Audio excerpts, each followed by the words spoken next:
जी अस्सलाम वालेकुम students, Wajih Ehsan Alvi's here and you watching Alvi law associates. Law admission test जो कि 10 अगस्त तक आप अप्लाई कर सकते हैं 2026। और मीनवाइल अब मैसेज कोई नहीं करेगा जी क्लास में, मैंने पहले जो डिस्कशन करनी थी आपसे कर ली। अब जब लेक्चर ख़त्म हो जाएगा उसके बाद इंशाल्लाह क्वेश्चन आंसर्स होंगे, जो भी आपकी क्वेरीज होंगी आप पूछेंगे, मैं आंसर करूँगा। इन बिटवीन क्लास ना तो आपको मैसेजेस करेंगे और ना ही आप किसी किस्म का कोई रिएक्ट करेंगे, ठीक है, जिससे बाकी मेंबर्स परेशान हो। अदरवाइज़ आपकी इमोजीज़ वगैरह और चैट्स वगैरह दोनों लॉक कर दी जाएंगी। तो आराम से क्लास सुनिएगा, क्लास के एंड पे बात करते हैं। तो सो फार लॉ एडमिशन टेस्ट के हवाले से जो कि 6 सितंबर 2026 को होने जा रहा है, उसकी हमने एक आज़ादी ऑफ़र के तौर पे फ्री ऑफ कॉस्ट एक सेशन स्टार्ट किया हुआ है, जो कि नाम का फ्री ऑफ कॉस्ट है, लेकिन जो सर्विसेज हैं वो 100% पेड वाली हैं, ठीक है। बहुत सारी अकेडमीज़ आप देखते होंगे सिर्फ बुक्स के या नोट्स के जो है वो पेमेंट है, लेक्चर्स वगैरह नहीं होते। यहाँ पे डेली बेसिस पे अगर 5 बजे का कहा है तो 5 बजे आपके साथ लिंक शेयर हो जाता है, ठीक है। आपकी कोई मसरूफियत हो सकती है, वैसे ही हमारी भी मसरूफियात होती हैं, लेकिन उसमें से टाइम निकाल के आपको प्रायोरिटी दी जा रही है, आपके साथ ये सेशन किया जा रहा है। लाइव क्लास के साथ साथ आपको रिकॉर्डेड लेक्चर्स मिल रहे हैं, आपको डेली बेसिस पे नोट्स मिल रहे हैं। बाकी स्टूडेंट्स की असाइनमेंट्स आपके साथ शेयर की जाती हैं ताकि आप इनकरेज हों, आप दूसरों से सीखें कि कौन मेरे से बेहतर कर रहा है, मैंने इससे बेहतर करना है। इस तरह से कंपटीशन डेवलप होता है, तैयारी अच्छी होती है। मज़ीद गाइडलाइंस इंशाल्लाह साथ साथ रहेंगी। सब्जेक्टिव पोर्शन हम क्लियर कर चुके हैं, जिसमें हमारा 25 नंबर का पोर्शन था, 15 नंबर का ऐसे, 10 नंबर की पर्सनल स्टेटमेंट। हम डिफरेंट उस पर प्रैक्टिस भी कर चुके हैं, डिफरेंट उस पर हम जो है वो टॉपिक्स आपको दे भी चुके हैं। डेली बेसिस पे आपने एक ऐसे लाजमी तौर पे लिखना है, डेली बेसिस पे आपने एक पर्सनल स्टेटमेंट लाजमी तौर पे लिखनी है, लिख के मुझे चेक करवानी है। बहुत सारे बच्चे मुझे चेक करवा भी रहे हैं, ठीक है, वो मेरे साथ इनबॉक्स में मुझे शेयर कर देते हैं, PDF में चेक भी करता हूँ, उनको रिस्पॉन्ड भी करता हूँ। अब हमने अपना ऑब्जेक्टिव पोर्शन जो है वो स्टार्ट किया, जो कि 75 मार्क्स का टोटल है, जिसमें से 20 मार्क्स जो है वो इंग्लिश के हैं, ठीक है। और इंग्लिश के जो 20 मार्क्स हैं उसमें सबसे पहला जो पोर्शन था that is related to synonyms. Synonyms हम कर चुके हैं। Today we are going to be discuss about antonyms, ठीक है, कि एंटोनिम्स क्या होते हैं और एंटोनिम्स किस तरह से अटेम्प्ट करने हैं। एंटोनिम्स के हवाले से कुछ आपको गाइडलाइंस इस लेक्चर में दी जाएंगी। एक होता है कि अंधाधुंध शुरू हो जाना, कि एंटोनिम का मतलब है जो है वो मुतज़ाद अल्फाज, ठीक है, मतलब उल्ट मीनिंग वाले, ठीक है। जैसे कि सुबह शाम, अंधेरा रोशनी, ठीक है, काला सफ़ेद, ठीक है, ये उल्ट उल्ट अल्फाज को एंटोनिम्स कहते हैं। एक तो है कि इतना पता है और अंधाधुंध बंदा जो है ना शुरू हो गया एंटोनिम्स अटैम्प्ट करना, एक तो ये तरीका है जो कि नॉर्मली अडॉप्ट किया जाता है। लेकिन अलवी लॉ एसोसिएट जब आप लैट के लिए रजिस्टर हुए तो आपको तभी बताया गया कि यहाँ पे रट्टे वाली कोई सीन नहीं है, यहाँ पे कंसेप्ट होगा और कंसेप्ट के साथ आपकी स्किल को पॉलिश किया रहेगा, और उन स्किल्स को पॉलिश करते हुए आप खुद से इंशाल्लाह टेस्ट देंगे और पास भी करेंगे और आके दुआ भी देंगे, और इंशाल्लाह लॉ में आप एडमिशन भी लेंगे। Once you will get admission in law, then आगे का सफ़र आपका हमारे साथ रहेगा। हमारे पास प्रॉपर लेक्चर्स एंड नोट्स होते हैं, प्रॉपर हमारे सेशंस होते हैं, LLB पार्ट 1 2 3 4 5 तक के, गैट और देन लाइसेंस तक हमारा सफ़र रहेगा इंशाल्लाह। एंटोनिम्स क्या होते हैं, इसकी तरफ आते हैं without wasting any kind of time. Meaning of antonyms, antonym से क्या मुराद है, मैंने आपको एग्जांपल्स के साथ पहले कंसेप्ट समझाना है, मैंने आपको अंडरस्टैंडिंग देनी है कि एंटोनिम होता क्या है, ठीक है। देन एंटोनिम अटेम्प्ट करने की तरफ आएंगे। कहते हैं इमेजिन अ लाइट स्विच, एक लाइट का स्विच होता है ना, डेली बेसिस पे आप घर जाते हैं और आप घर में जाके कमरे में दाखिल होते हैं और अपने कमरे में दाखिल होकर आप बटन दबाते हैं, बटन दबाते हैं, लाइट ऑन हो जाती है, देन बटन दबाते हैं, ऑफ हो जाती है। ये क्या एक दूसरे के उल्ट चल रही हैं, ठीक है। कहते हैं when you turn it on, जब आप जो अपनी इलेक्ट्रिसिटी स्विच है उसको ऑन करते हैं, द लाइट कम्स ऑन, तो लाइट जो है वो ऑन हो जाती है। When you turn it off, जब आप इसको ऑफ करते हैं, द लाइट गोज आउट, तो लाइट जो है वो चली जाती है। Antonyms work in the same way, antonym भी ऐसे ही काम करते हैं। They are words that have completely opposite meanings, ये ऐसे वर्ड्स होते हैं जिनका मीनिंग कंप्लीटली ऑपोजिट होता है। मतलब ऑन मतलब लाइट चला दें, ऑफ मतलब लाइट बंद कर दें, टोटल ऑपोजिट। तो एंटोनिम्स भी ऐसे ही वर्ड्स हैं जो बिल्कुल एक दूसरे के ऑपोजिट हैं। लाइट ऑन कर रहे हैं तो लाइट ऑन हो रही है, ऑफ कर रहे हैं तो बंद हो रही है। दोनों on and of, on and of, on and of, दोनों एक दूसरे के क्या है, ऑपोजिट है। ऑन का मतलब है लाइट ऑन कर दो, ऑफ का मतलब है बंद कर दो। दोनों एक दूसरे के क्या है, ऑपोजिट हैं, दोनों एक दूसरे के उल्ट हैं। तो यही एंटोनिम्स होते हैं जो कि एक दूसरे के उल्ट होते हैं। सेम लाइकवाइज आगे बढ़ते हैं, डेफिनेशन देखते हैं कि एंटोनिम्स को हम डिफाइन कैसे करेंगे। कहते हैं antonyms are the words that have opposite meanings. Antonyms आप ऐसे वर्ड्स को बोलते हैं जिनके मीनिंग्स जो है वो ऑपोजिट होते हैं। They are like on and off, ये ऑन एंड ऑफ की तरह होता है, स्विचेस फॉर द मीनिंग, ठीक है। फर्दर मोर एग्जाम्पल ले लेते हैं। हॉट अगर देखें तो हॉट का ऑपोजिट क्या है, कोल्ड, ठीक है। हैप्पी अगर देखें तो हैप्पी का ऑपोजिट क्या है, सैड। बिग का अगर देखें तो बिग का ऑपोजिट क्या है, स्मॉल। बिग मीन बड़ा, स्मॉल मीन छोटा। तो मतलब बड़े का जो बिल्कुल ऑपोजिट है, बिल्कुल उल्ट है, वो क्या है, छोटा। तो एंटोनिम भी यही है, एक वर्ड का बिल्कुल ऑपोजिट मीनिंग, ठीक है। एक वर्ड का बिल्कुल उल्टा मीनिंग, एक वर्ड का बिल्कुल मुतजाद, जैसे उर्दू में आप पढ़ते हैं ना मुतजाद अल्फाज। तो मतलब एक वर्ड का ऑपोजिट जो मीनिंग होता है उसको हम एंटोनिम कहते हैं। अर्ली मतलब जल्दी और लेट मतलब देर से, तो ये इसका ऑपोजिट है यानी एंटोनिम है। Then a tips and clues. आप जब एग्जाम में जाएंगे तो कौन सी ऐसी टिप्स हैं, कौन से ऐसे क्लूज हैं जो आपको हेल्प आउट करेंगे एंटोनिम्स को हल करने में, सॉल्व करने में। कहता always read the whole sentence first. जो भी आपको सेंटेंस दिया हुआ एग्जाम में, पहले उसको थोरोली सारा का सारा पढ़ें।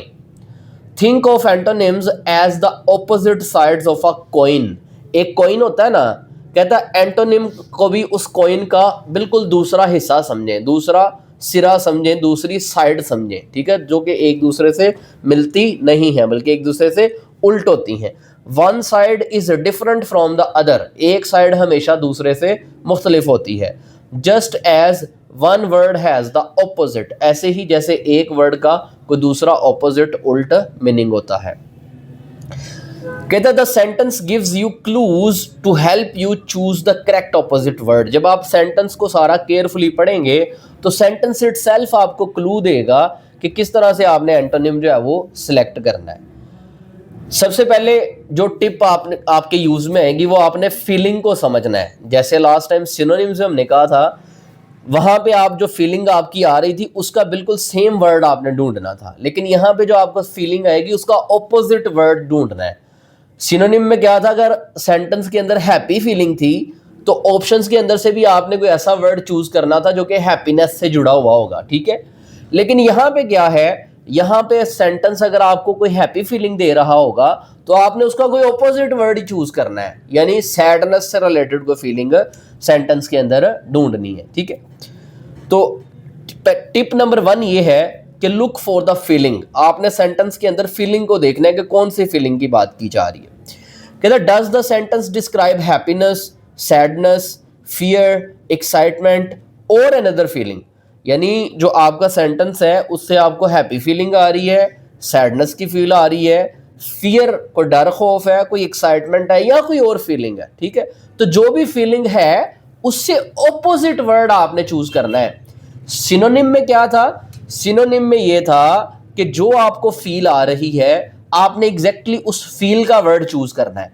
यहां पे क्या है, यहां पे जो फील आपको आ रही है उससे कोई उल्ट वर्ड आपने चूज करना है, ऑपोजिट, ठीक है। क्या हुआ, ओके।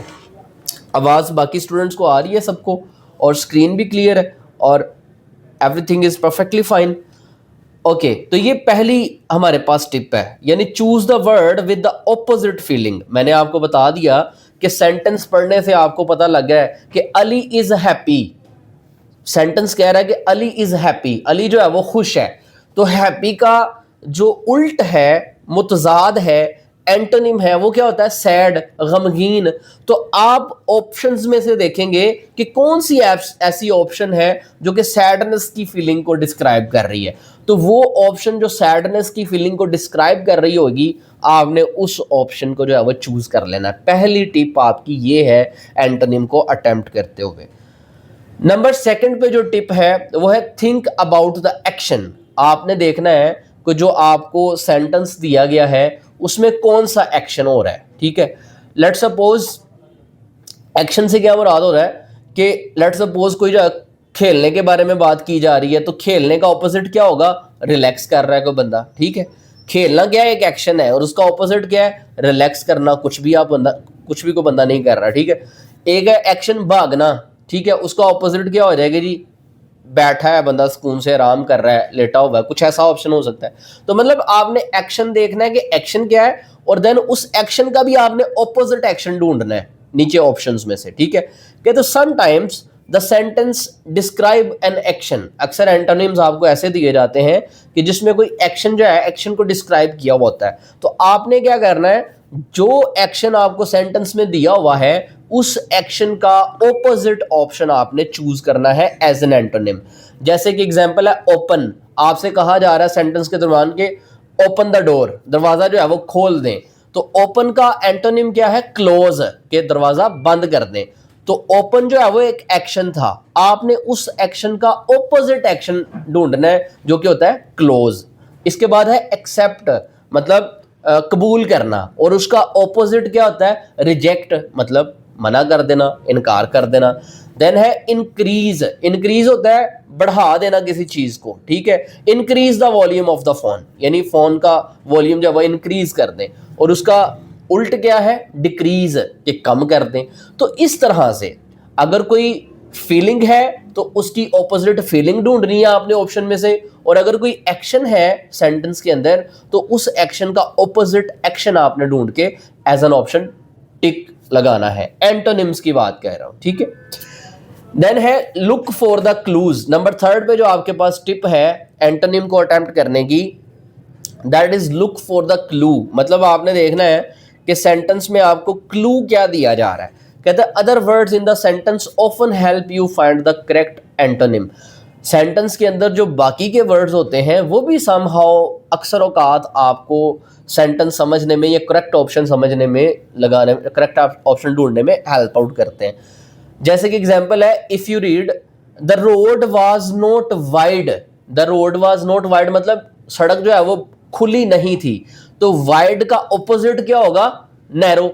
ठीक है, वाइड है खुली, और उसका ऑपोजिट क्या होता है, नैरो। तो कहते हैं जी the clue tells you the opposite of wide is narrow, कि वाइड का ऑपोजिट क्या होता है, नैरो होता है। ठीक है, तो narrow will be the right answer. तो एंटोनिम जब आप अटेम्प्ट कर रहे होंगे तो ये डिफरेंट टिप्स हैं जिनका आपने ख्याल रखना है। अगर सेंटेंस के अंदर कोई फीलिंग है तो उस फीलिंग का ऑपोजिट आपने चूज करना है। अगर कोई एक्शन है तो उस एक्शन का ऑपोजिट एक्शन चूज करना है। और अगर क्लूज की बात करें तो सेंटेंस को प्रॉपर पढ़ने के बाद आपको कोई ना कोई क्लू ऐसा मिल जाएगा जिससे आपको उसका करेक्ट आंसर एंटोनिम जो है वो मिल जाएगा। ठीक है, देन हमारे पास डिफरेंट एग्जांपल्स हैं कि the what is the antonym of loud. Loud का एंटोनिम क्या होता है, लाउड है ऊंची आवाज। ठीक है, लाउडली किसी साउंड को प्ले किया जा रहा है। तो उसका ऑपोजिट क्या है, एक्साइटिंग हो सकता है क्या, नहीं, एक्साइटिंग का तो होता है पुरजोश। फनी हो सकता है, नहीं, फन के मूड में बंदा कह के कुके लगा रहा होता है। शॉर्ट हो सकता है, नहीं, शॉर्ट भी नहीं हो सकता। तो साइलेंट हो सकता है, द आंसर इज यस, क्योंकि लाउड है बहुत ऊंचा म्यूजिक, और साइलेंट है कि बिल्कुल आवाज ही नहीं आ रही, खामोश। तो लाउड का जो ऑपोजिट है वो साइलेंट है, so silent is the correct antonym of the loud. ठीक है, ये एक एग्जांपल देख ली। Then same likewise another example we have, the house was completely silent after everyone went to the bed. जब हर कोई सोने के लिए चला गया तो हाउस वाज कंप्लीटली साइलेंट, बिल्कुल खामोश था। तो खामोशी का ऑपोजिट क्या होता है, नॉइजी, शोर। ठीक है, यानी जब हर कोई बेड पे चला गया तो हाउस जो है वो साइलेंट नहीं था बल्कि नॉइजी था, बड़ा शोर था वहाँ पे। तो हमने यहाँ पे साइलेंट का ऑपोजिट देखना है। तो साइलेंट का ऑपोजिट होता है नॉइजी, मतलब शोर, तो वो उसका एंटोनिम हो गया। तो ये डिफरेंट हमारे पास एग्जाम्पल्स हैं। अब हम आ जाते हैं, डिफरेंट एग्जाम्पल्स हैं वो आप पढ़ेंगे मजीद आपको समझ आ जाएगी। होपफुली मैं समहाउ इस काबिल हुआ हूँ कि आपके जहन तक ये कंसेप्ट पहुंच गया है कि एटलीस्ट एंटोनिम होता क्या है, या एंटोनिम को अटेम्प्ट करने के लिए व्हाट टिप्स विल फेवर अस। ठीक है, कौन सी ऐसी टिप्स हैं, कौन से ऐसे क्लूज हैं जो हमें हेल्प आउट करेंगे एंटोनिम को अटेम्प्ट करने के हवाले से। अगर यहाँ तक चीज़ें क्लियर हैं तो से yes in the comment section, ताकि हम कुछ इंपॉर्टेंट एंटोनिम्स को जो है वो डिस्कस करने की तरफ बढ़ते हैं। अच्छा, कल मैंने सिनोनिम्स करवाए तो कुछ स्टूडेंट्स ने मुझे कहा कि सर क्या these 50 synonyms will be enough for the law admission test. तो मेरा आंसर ये है कि बेटा अगर वो 50 की बात करेंगे तो वो भी इनफ नहीं है, और अगर किसी बुक में से आप 1000 सिनोनिम्स तैयार कर लेंगे तो वो भी इनफ नहीं है। क्यों? क्योंकि 2 या 3 सिनोनिम्स आने हैं, और कहाँ से आने हैं नो वन नोस। ठीक है, कहीं से भी आ सकते हैं। हमने क्या करना है, हमने आपको कंसेप्ट देना है, हमने आपको क्लूज देने हैं, टिप्स देनी है, स्ट्रैटेजी बतानी है कि ये वो स्ट्रैटेजी है, ये वो क्लूज हैं, ये वो चीज़ें हैं जिनको सीख के आप इस काबिल होंगे कि वो जो बिल्कुल अंधाधुंधा आप अटैम्प्ट करके आते हैं उससे 48-47 आ जाते हैं। तो जब ये समझ के करेंगे तो डेफिनेटली ये 60-70 होंगे इंशाल्लाह। तो जब आपने ये चीज़ें समझी नहीं थी, कंसेप्ट वाइज नहीं समझी थी, सिर्फ रटा बेस किया था, तो तब 47-48 थे। अब समझ के जब करेंगे, पढ़ के करेंगे, उसके पीछे का बैकग्राउंड लेके चलेंगे, तो इंशाल्लाह these 55, 58, 15 sorry these 48, 47, 49 will be converted into 60 और 70। Don't be worried. ओके, चलें जी, इससे आगे बढ़ते हैं और अब देखते हैं कुछ इंपॉर्टेंट एंटोनिम्स। ठीक है, मेरी आवाज़ सबको क्लियर है, मेरी स्क्रीन सबको शो हो रही है? इफ़ यस देन से यस। अगर तो सबको शो हो रही है, किसी एक आध बच्चे का मसला है तो उसका अपना नेटवर्क का मसला हो सकता है, अपना उसका इशू हो सकता है, कोई हमारी साइड से चीज़ें क्लियर हैं। मैं अगेन बताता चलूँ कि पेपर के अंदर इस तरह से आपको उर्दू मीनिंग लिखे हुए नहीं मिलेंगे। अगर तो इस तरह उर्दू मीनिंग लिखे हुए मिल जाए फिर तो आसान है अटैम्प्ट करना। ये हम आपकी ट्रेनिंग करवा रहे हैं, हम आपको पॉलिश कर रहे हैं, हम कोशिश कर रहे हैं कि मैक्सिमम वर्ड्स और मीनिंग्स आप तक पहुंचा दें। इनमें से ही कुछ ना कुछ इंशाल्लाह वहाँ पे भी आ जाएगा तो आपके लिए आसानी हो जाएगी फिर। ठीक है कि मैंने कहीं ये पढ़ा था। अच्छा जी, ये जितने भी क्वेश्चंस हैं मैं आपको सारे के सारे क्वेश्चंस जो है वो आंसर करूंगा, तो मेरे से बाद में पूछिएगा ये एडवोकेट टीचिंग कर सकता है कि नहीं कर सकता, ये मैं आपको बताऊंगा, इन डिटेल आंसर करूंगा। अच्छा, आ जाए एल्विलॉग एंटोनिम्स की तरफ। सबसे पहला जो एंटोनिम है वो है जी एडामंट। एडामंट मतलब अटल, जिद्दी। तो इसका ऑपोजिट हमने ढूंढना है। तो जिद्दी मतलब जिसमें कोई लचक ही नहीं है किसी तरह की, जो बिल्कुल रिजिड है, जो कहता है जी मेरी ही बात सुनी जाए अदरवाइज मैं तो ये कर दूंगा। ठीक है, तो इसका ऑपोजिट क्या है? फ्लेक्सिबल। फ्लेक्सिबल मतलब कि जिसमें कोई थोड़ी बहुत लचक है, जो कहता है ठीक है यार मेरी ना भी सुनोगे तो चलेगा। ठीक है, तो हमने एंटोनिम्स में ऑपोजिट वर्ड देखने हैं। तो एडामंट का ऑपोजिट क्या है? फ्लेक्सिबल।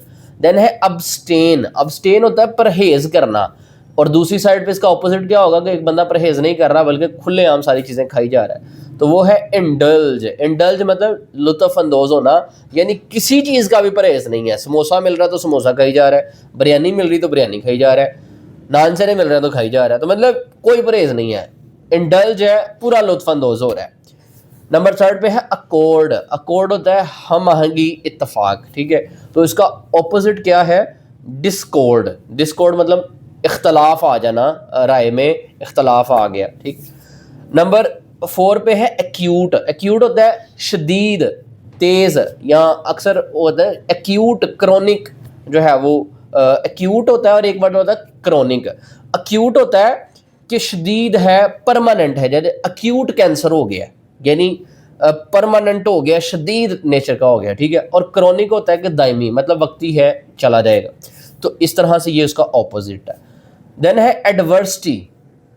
एडवर्सिटी होता है मुसीबत, मुश्किल, और उसका ऑपोजिट क्या है? प्रोस्पेरिटी। मुसीबत का ऑपोजिट मतलब खुशहाली, आपकी ज़िंदगी में सुकून है, चैन है, वो उसका ऑपोजिट है, सिनोनिम, सॉरी एंटोनिम है।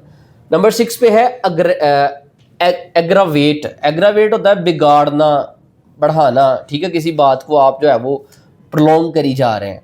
और इसका ऑपोजिट है एलिविएट। एलिविएट मतलब कम करना, बात को आप बढ़ा नहीं रहे बल्कि आप जो है वो नीचे को लेके आ रहे हैं, गुस्से को कम कर रहे हैं।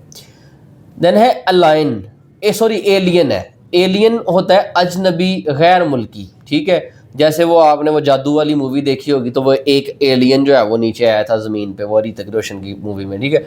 तो उसमें एलियन क्या होता है, गैर मुल्की कोई होता है, अजनबी होता है, जिसके बारे में आपको जो है वो पता नहीं है। तो इसका ऑपोजिट क्या होगा, फेमिलियर, मतलब जिसके साथ आप मानूस हैं, जिसके बारे में आपको पता है, जिसके बारे में आप जानते हैं। तो एलियन का ऑपोजिट क्या है, familiar. So familiar is antonym of alien. Then है अल्ट्रिज्म। अल्ट्रिज्म होता है इसार, दूसरों की भलाई करना, ठीक है, किसी का अच्छा सोचना। और इसका ऑपोजिट क्या होगा कि आप किसी के बारे में कुछ नहीं सोचते, अपने बारे में ही हमेशा सोचते रहते हैं। तो सेल्फिशनेस मतलब आप खुद गर्ज हैं, आपको किसी से कोई परवाह ही नहीं। देन है जी अनारकी, मतलब इंतशार, बदनज़मी फैलाना, ठीक है। और उसका ऑपोजिट क्या होगा, ऑर्डर, नज़्म ज़ब्त कायम कर देना, ठीक है, ये इसका एंटोनिम है। देन है जी एप्रीहेंसिव, फिक्रमंद होना, ठीक है, और खौफजदा होना, ठीक है। और इसका ऑपोजिट क्या है, कॉन्फिडेंट होना, यानी पुरएतमाद होना, कोई आपको खौफ नहीं है, कोई डर नहीं है, कोई फिक्र नहीं है, बल्कि आप कॉन्फिडेंट हैं फॉर द इंटरव्यू। तो ये इसका एंटोनिम है। देन है जी एराइड, यानी खुश्क, बंजर। एरिड होता है खुश्क और बंजर, और उसका ऑपोजिट क्या है, फर्टाइल, मतलब जरखेज ज़मीन है, अनाज पैदा कर सकती है। देन अजर्ट, मतलब जोर देकर कहना, अजर्ट कर रहे हैं आप बार बार एक चीज़ पे कि यार ये होनी चाहिए, अगर ये ना हो तो बड़ा नुकसान हो जाएगा, अजर्ट करना। और ऑन द अदर हैंड है डिनाई, इनकार करना, मतलब कोई जोर नहीं दे रहे बल्कि आप उस चीज़ से इनकार कर रहे हैं। देन है जी हमारे पास बिलीग्रेंट। बिलीग्रेंट होता है जंगजू, लड़ाकू, जो जंगों में पार्टिसिपेट करते हैं। तो ऑन द अदर हैंड है पुरमन, मतलब पीसफुल, जो कि पुरमन है, पीसफुल है, कोई लड़ाकू नहीं है, जंगजू नहीं है, लड़ाई झगड़ा नहीं करता। ब्लंट, ब्लंट होता है तेजदार, सीधी बात करने वाला भी कह सकते हैं, या तेजदार भी कह सकते हैं। ऑन द अदर हैंड कहते हैं ये बंदा बड़ा ब्लंट है जी, सीधी बात कर देता है, या इसकी बात बड़ी चुभती है जी, क्यों, क्योंकि ये ब्लंट है, सीधी बात कहने वाला। तो ऑन द अदर हैंड जो है वो तेज, शार्प, ठीक है। देन है ब्राइटल। ब्राइटल होता है नाजुक, टूटने वाला, ठीक है। और ऑन द अदर हैंड उसका ऑपोजिट क्या है, टफ, यानी मजबूत, जो कि टूट ना सके। Then cautious. कॉशियस होता है मुहतात रहना, होशियार रहना, बड़ा जो है ना एहतियात के साथ जो है वो आगे बढ़ना। तो उसका ऑपोजिट क्या है, रेकलेस, मतलब लापरवाह होना। कॉशियस क्या है, मुहतात होना, और उसका ऑपोजिट क्या है, रेकलेस होना, मतलब कोई आप जो है वो मुहतात नहीं बरत रहे, लापरवाही के साथ काम कर रहे हैं। चाउज होता है बदनज़मी, इंतशार फैलाना, बल्कि on the other hand order होता है नज़्म ज़ब्त कायम करना, तरतीब के साथ चलना, ठीक। कंपैशन मतलब हमदर्दी, रहम, और on the other hand cruelty, मतलब बेरहम है आप, बेरहम बादशाह है, उसने इतने बंदे जो है वो उड़ा दिए, ठीक है। तो ये इसका ऑपोजिट है। Then compulsory. कंपल्सरी होता है कि ये चीज़ लाजमी तौर पे करनी है तुमने, ये कंपल्सरी है। कुछ कंपल्सरी सब्जेक्ट्स भी होते हैं इसी तरह आपके कि यार इंग्लिश, उर्दू और इस्लामियात कंपल्सरी है, बाकी इलेक्टिव है, बाकी आप चूज़ कर लें जो करने हैं। तो कंपल्सरी मतलब लाजमी है, करना ही करना है। और ऑन द अदर हैंड इसका ऑपोजिट क्या होगा, कोई ऐसी चीज़ जो कि बिल्कुल इलेक्टिव ही बल्कि ले लें, कि मतलब ये चाहे तो कर लें, चाहे तो ना करें। तो ऑप्शनल भी इसमें आ जाएगा कि ऑप्शनल है जी, चाहे तो इख्तियार कर लें वो चीज़, चाहे तो ना करें। तो कंपल्सरी क्या है, नमाज के अंदर जो फ़र्ज़ है वो कंपल्सरी है, और नमाज के अंदर जो नवाफल है वो ऑप्शनल है। नमाज के अंदर आपको एग्जांपल मिल गई, फ़र्ज़ आपने पढ़ने ही पढ़ने हैं, अल्लाह ताला ने जो है वो फ़र्ज़ की है, लाजमी है, लाजिम है, कंपल्सरी है। फ़र्ज़ नहीं पढ़ेंगे नमाज नहीं होगी। नफल अगर छोड़ भी देंगे तो नमाज हो जाएगी, कोई गुनाह नहीं है, पढ़ेंगे तो सवाब है, ना पढ़ेंगे तो गुनाह कोई नहीं। तो फ़र्ज जो है वो कंपल्सरी हैं, और जो नवाफिल हैं वो ऑप्शनल हैं, ठीक। तो ये इस तरह से इसका ऑपोजिट है। देन है कंसील। कंसील होता है छुपाना, और ऑन द अदर हैंड इसका ऑपोजिट क्या है, रिवील, मतलब हर चीज़ जाहिर कर देना, ओपनली बता देना, ठीक। ये इसका एंटोनिम है। देन है जी कन्फाइन। कन्फाइन होता है महदूद करना, किसी को कैद कर लेना किसी जगह पे। और ऑन द अदर हैंड उसका ऑपोजिट क्या है, फ्री, मतलब किसी को आज़ाद छोड़ देना। देन है कंटेम्प्ट। कंटेम्प्ट आपने सुना होगा ना कि कोर्ट की कंटेम्प्ट हो गई है जी, ठीक है। तो आपने क्या किया, तहकीर कर दी कोर्ट की, हकारत मतलब अदालत की बेइज्जती कर दी आपने, कंटेम्प्ट ऑफ कोर्ट हो गई है, ठीक है। खिलाफ वर्जी कर दी किसी ऑर्डर की, तो मतलब आपने अदालत को कुछ समझा ही नहीं है। तो ऑन द अदर हैंड उसकी ऑपोजिट क्या है, रिस्पेक्ट, मतलब इज्जत देना, एहतराम करना। तो ये इसका जो है वो ऑपोजिट हो जाएगा। देन है जी कोर्डियल। कोर्डियल मतलब खुश इखलाक होना, गर्म जोश होना। और उसका ऑपोजिट क्या है, होस्टाइल, मतलब उसका ऑपोजिट आ जाएगा कोर्डियल का। मतलब कोर्डियल मतलब खुश इखलाक होना, गर्म जोशी से किसी को मिलना। और उसका ऑपोजिट क्या आ जाएगा, होस्टाइल, मतलब आप जो है वो चिढ़ते हैं, आप किसी को खुश इखलाकी के साथ मिलना पसंद नहीं करते। देन है कोवर्डाइस, मतलब बुजदली का मुजाहरा करना। और ऑन द अदर हैंड उसका ऑपोजिट क्या है, ब्रेवरी, मतलब कोई बुजदली नहीं है, बहादुरी के साथ जो है आप जंग लड़ सकते हैं, मुकाबला कर सकते हैं, ठीक है। इसी तरह क्रेडिबल। क्रेडिबल मतलब काबिले एतबार होना, ठीक है। यार ये बंदा क्रेडिबल है, अगर इसको कोई बात बताए ना तो ये आगे नहीं करेगा, ठीक है। ये क्रेडिबिलिटी कि यार ये बंदा वर्थ इट है, इसकी क्रेडिबिलिटी है, ये मुझे एतमाद है इस पर, ठीक है। और इसका ऑपोजिट वर्ड क्या है, एंटोनिम क्या है, अनबिलीवेबल, मतलब ना काबिल यकीन, जिस पे आप यकीन नहीं कर सकते। अच्छा जी, देन इसी तरह से मज़ीद हम इसको थोड़ा सा शॉर्ट करते हैं और हम 35 के बाद जाते हैं, क्योंकि कुछ स्टूडेंट्स जो है वो नमाज का भी कहते हैं बीच में। हालांकि मैंने पहले लेक्चर में भी जो है वो कहा था कि कोई स्ट्रिक्ट जो है वो बाउंड्रीज़ नहीं है कि आपने लाजमी तौर पे जो है वो पढ़नी ही पढ़नी है, बल्कि इसमें अल्लाह ताला ने भी आसानियाँ पैदा की हैं। नबी पाक सल्लल्लाहु अलैहि वसल्लम की ज़ात की, नबी पाक वसल्लम की ज़िंदगी से भी हमें आसानियाँ जो है वो मिलती हैं। इवन के नमाज़ें हम मिला के भी पढ़ सकते हैं। अभी मार्ट भी आपका जहन उस तरह से खुला नहीं है कि आप स्ट्रिक्ट बिलीव रखते हैं कि नहीं जी इस टाइम पे ही पढ़नी पड़ेगी तो होगी, अदरवाइज़ नहीं होगी। मैं मानता हूँ, आपकी बात तस्लीम भी करता हूँ, लेकिन एक लेक्चर हो रहा है, उसके दरमियान में जो है वो इस तरह से जो है वो इंटरप्शन करना, मैं बिल्कुल जो है वो ख़िलाफ़ नहीं हूँ। बिल्कुल नमाज़ पढ़नी चाहिए, 5 वक्त की पढ़नी चाहिए, टाइम पर पढ़नी चाहिए। लेकिन अगर आपकी कोई मजबूरी हो, आप सफ़र पे हैं, आप क्लास में हैं, आप किसी एमरजेंसी में हैं, हॉस्पिटल में हैं, तो आपको थोड़ा बहुत आगे करके पढ़ सकते हैं। कोई इतनी मसले वाली बात नहीं है। अल्लाह ताला लाजमी तौर पे कबूल करेंगे इंशाल्लाह, अल्लाह ताला ने चाहा तो, ठीक। तो कोशिश किया करें, या तो फिर थोड़ा सा पहले पढ़ लिया करें या थोड़ा सा वेट कर लिया करें। 5-10 मिनट की बात होती है, बाद में बंदा पढ़ सकता है। ऐसे लेक्चर के दौरान फिर हमें होना शुरू हो जाता है कि शायद हम बच्चों पर जुल्म कर रहे हैं, कोई क्लास दे के उन्होंने नमाज़ पढ़नी है, उन्होंने बिठाया हुआ है, ठीक। खैर शॉर्ट करते हैं।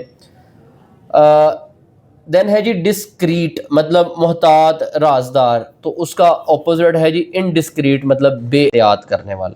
डिसमल है यानी उदास, अफसुर्दा। और ऑन द अदर हैंड उसका ऑपोजिट क्या होगा, चीयरफुल, मतलब खुश रहने वाला। डिस्पेल है मतलब दूर करना, मुंतशिर करना। डिस्पेल होता है word, the exact word is dispel करना, कि यार ये जो हजूम है ना इसको यहाँ से डिस्पेल कर दें, इसको मुंतशिर कर दें, यहाँ से हटा दें, दूर कर दें। और ऑन द अदर हैंड उसका ऑपोजिट क्या होगा, गैदर, मतलब इकट्ठे करना, जमा करना, इकट्ठे हो जाना, ठीक है। देन है डोसाइल, मतलब फर्माबरदार या नरम, ठीक है। उसका on the other hand opposite क्या है, जो आपने सबसे पहले पढ़ा था, स्टब बोर्ड, मतलब ज़िद्दी, कि यार ये तो बिल्कुल फर्माबरदार नहीं है, बड़ी ज़िद्द करता है। देन है जी नेक्स्ट हमारे पास 41 पे एलोक्वेंट, यानी फसी, खुश बयान। फसी मतलब जिसके पास बड़ा नॉलेज है और अपनी बात जो है बड़े अच्छे तरीके से करना जानता है, उसको एलोक्वेंट कहते हैं। ऑन द अदर हैंड उसका ऑपोजिट क्या है जी, इन आर्टिकुलेट। इन आर्टिकुलेट मतलब हकला। हकला मतलब जो अपनी बात जो है ना सही तरीके से नहीं कर सकता, फसी नहीं है, खुश बयान नहीं है, अच्छे तरीके से गुफ्तगू नहीं कर सकता। इन्हांस होता है बढ़ा देना, किसी चीज़ को इंक्रीज़ कर देना, बेहतर कर देना, ठीक है। ऑन द अदर हैंड उसका ऑपोजिट अगर देखें तो दैट विल बी डिमाइनिश, मतलब कम कर देना, ठीक है। देन है जी इरेटिक। इरेटिक है गैर मुस्तकिल, बेकायदा, मतलब कोई इसमें जो है वो आपने इंसेक्ट्स देखे होंगे, इंसेक्ट्स की अगर चाल देखें तो कभी वो लेफ्ट चले जाएंगे, कभी राइट, कभी आगे को, कभी मुड़ के पीछे को आ जाएंगे, ठीक है। तो वो क्या है कि बेचाल होते हैं, बेकायदा होते हैं, उनकी कुछ चलने फिरने की प्रॉपर डायरेक्शन नहीं होती, ठीक है। तो उसको बोलते हैं इरेटिक। और इरेटिक का अगर ऑपोजिट हम देखें, उसका उल्ट मीनिंग देखें, तो दैट विल बी कंसिस्टेंट, मतलब मुस्तकिल। जैसे अगर इंसान घर से ऑफिस जा रहा है तो वो सीधा ऑफिस जाता जाता है, ठीक है, तो ये ऑपोजिट हो जाए कंसिस्टेंट। देन है जी इवेड, इवेड होता है टालना, बचाना, ठीक है, उसका ऑपोजिट क्या हो जाएगा, कन्फ्रंट, मतलब सामना करना, कि आप बचा नहीं रहे, टाल नहीं रहे एक चीज़ को, बल्कि उसका सामना कर रहे हैं कि हाँ भाई आ जाएं, I have no issue. Class में तकरीबन 99 प्लस स्टूडेंट्स हैं और कोई स्टूडेंट जो है वो नहीं बोल रहा है, मतलब सबको आवाज़ जा रही है, सबको स्क्रीन शो हो रही है, और अगर किसी एक आध स्टूडेंट को आवाज़ नहीं आ रही होती तो वो उसका अपना मसला होता है, हमारी साइड से चीज़ें क्लियर होती हैं। अगर हमारी साइड से इशू हो तो बाकी 99 को भी हो, और अगर आप लोगों को किसी एक आध को इशू हो रहा है तो वो आपका अपना इशू है, जिस रीजन में आप बैठे हुए हो उसमें इंटरनेट का इशू हो सकता है, कोई ऐसा मसला हो सकता है। हमारी जिस साइड से चीज़ें स्मूथ होती हैं, दैट इज़ वाई 100 प्लस की जो क्लास है वो स्मूथली उसको सुन रही होती है। अच्छा जी, देन हमारे पास नंबर 46 पे है फिजिबल, फिजी मतलब काबिल अमल, और ऑन द अदर हैंड है इम्पॉसिबल, मतलब नामुमकिन, कि यार ये हो ही नहीं सकता। देन है फर्टाइल, अगेन वही आ गया, फर्टाइल मतलब जरखेज, और ऑन द अदर हैंड बैरन मतलब बंजर, बिल्कुल बंजर ज़मीन। फ्लेक्सिबल मतलब लचकदार, ठीक है कि यार इस बंदे में लचक है, ये अपने डिसीजन में को थोड़ी बहुत चेंजिंग कर लेता है। उसका ऑपोजिट क्या होगा, रिजिड, कि नहीं यार ये बंदा तो अटल है, हटता ही नहीं है अपनी बात से, कहता है जी जो मैंने कह दिया वही होगा, ठीक है, ये उसका ऑपोजिट। देन है जी फ्रेजल मतलब नाजुक, ऑन द अदर हैंड इसका ऑपोजिट क्या है, स्टर्डी मतलब मजबूत।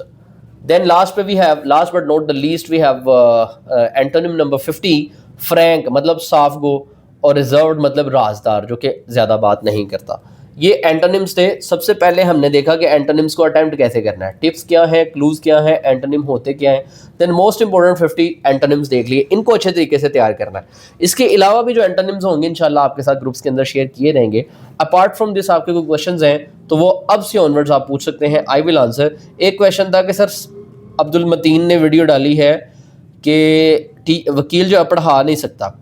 अच्छा, अगर पंजाब बार काउंसिल के रूल्स एंड रेगुलेशंस की बात करें तो उसने भी उसी चीज़ की बात की है, एंड उन रूल्स एंड रेगुलेशंस के मुताबिक यही है कि एक वकील जो है वो टीच नहीं कर सकता। लेकिन अल्टीमेटली जब बात आती है इसको प्रैक्टिकल करने की, तो जितने हमारे पंजाब बार के मेंबर्स हैं वो भी किसी ना किसी लॉ कॉलेज में फैकल्टी मेंबर्स होते हैं। आपने अभी लॉ कॉलेज में आना है तो आप भी कहीं ना कहीं जो है वो आपको कोई ना कोई टीच कराएगा, ठीक है, तभी आप पढ़ेंगे, लॉ पढ़ेंगे। लॉयर्स नहीं, आपको टीच करना तभी आप पढ़ेंगे। सेम लाइकवाइज हम हैं तो बीइंग वकील पढ़ा रहे हैं, अगर हम पढ़ाएंगे नहीं तो आप पढ़ेंगे कैसे, लॉ टेस्ट कैसे पास करेंगे। तो वो जो है ना टीचिंग नहीं करनी, वो ये हो सकता है कि मतलब को प्राइवेट कॉलेजेस हैं अदर देन लॉ है, मतलब पंजाब कॉलेज है वहाँ पे जाके आप पाक स्टडी पढ़ा रहे हैं, तो ये क्या है, एक वकील वहाँ पे सर्व नहीं कर सकता जाके। फिर अगर आप वकील भी हैं और on the other hand government college में जाके कोई इस्लामी आज का लेक्चर भी देते हैं आप, तो ये आप नहीं कर सकते, ये आपके प्रोफेशन की डिग्निटी के खिलाफ है। अगर आपने किसी गवर्नमेंट कॉलेज में टीचिंग करनी है तो आपका लाइसेंस सस्पेंड कर दिया रहेगा। लाइसेंस सस्पेंड है, जहां मर्जी जाके आप टीचिंग करें। जब आप वहां से गवर्नमेंट की नौकरी से कोई इस्तीफा ले लेंगे, अगेन आके आप वकालत शुरू कर लीजिएगा। तो ये इस तरह से वर्क करता है। बाकी क्वेश्चन आंसर सीरीज ऐसे लेक्चर बड़ा लंबा हो जाएगा, लेक्चर को हम यहाँ पे एंड करते हैं। स्टूडेंट्स के क्वेश्चंस और आंसर एंटरटेन करेंगे। मिलते हैं इंशाल्लाह अपने नेक्स्ट लेक्चर में, तब तक के लिए अल्लाह हाफिज़, थैंक यू।